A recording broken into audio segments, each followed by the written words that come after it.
Pedro is with us. Pedro is in Tampa, Florida. Hi, Pedro. Welcome to the EntreLeadership Podcast. Hey, Dave. How are you? Better than I deserve. How can I help? Well, first off, I just wanted to thank you for everything you're doing. I think you're doing a really fantastic thing, helping people out. I know it helped my parents for sure. They followed your baby steps, became debt-free, bought their first house cash earlier this year.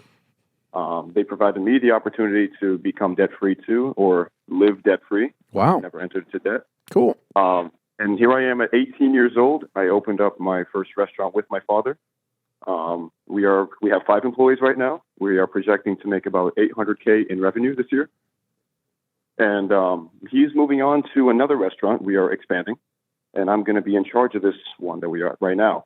My question is, how do I reinvest into the business with a profit that it's making, and what percentage should I use of that into the new place? My guess is the setting up of the new place is going to be pretty capital intensive, so probably for a little while it's going to suck you dry, isn't it? Yeah, it's not going to be too bad. We are looking at around $15K. Okay. But until you get that $15K done, it's going to take a lot of everything, and then it'll stand on its own 2 feet. Is that the idea? Yeah, that is the idea. Wow, that's a lot cheaper than I thought to set up. I mean, you must have found a place to rent that had a bunch of equipment in it. We actually bought used equipment. We're starting out with the used because we did not want to go into debt. Good. I like that. Okay. All right. So then after you do all that and you get it set up, do you need to support the other place, or would it stand on its own? No.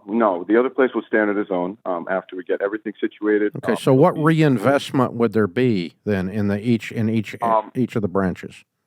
It would be to expand this one that we have now, because right now we are running a barbecue joint, a barbecue restaurant, and then my father's niche is more of a fine dining French place.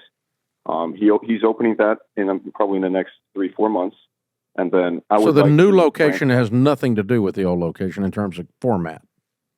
In terms of format, not at all. He's doing fine dining with $15,000 worth of equipment. Yes, sir. That's impressive. Okay. And you got a barbecue joint. Yes, sir. Now, what's the next one?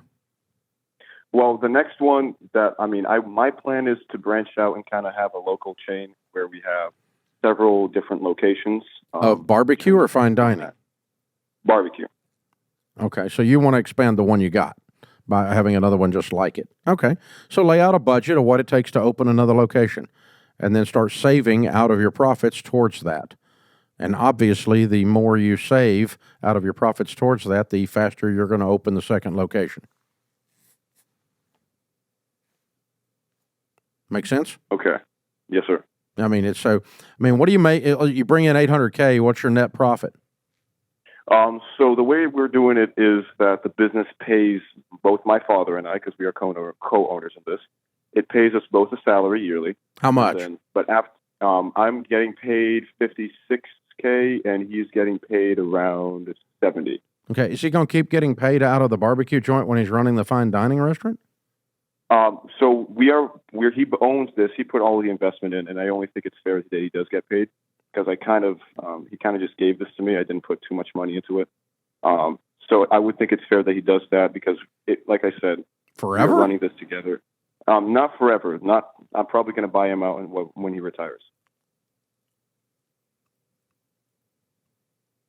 You don't own it. I don't own it right now. You don't own it. You can't control in opening up another branch. Okay. All these questions you were asking me, I thought you owned it the way you were asking the questions, and you're not the owner of this restaurant. So y'all need to settle that, because you're not going to go expand out of profits from your dad's restaurant, expand his restaurant for him to other locations. No, yeah. That's not how you're thinking about it, and yet that's what you're doing because you don't own it. So, yeah, you need to say, I'm buying you. You guys need to come to terms with what the current thing is worth, and he gets $70,000 a year towards that until he gets his money.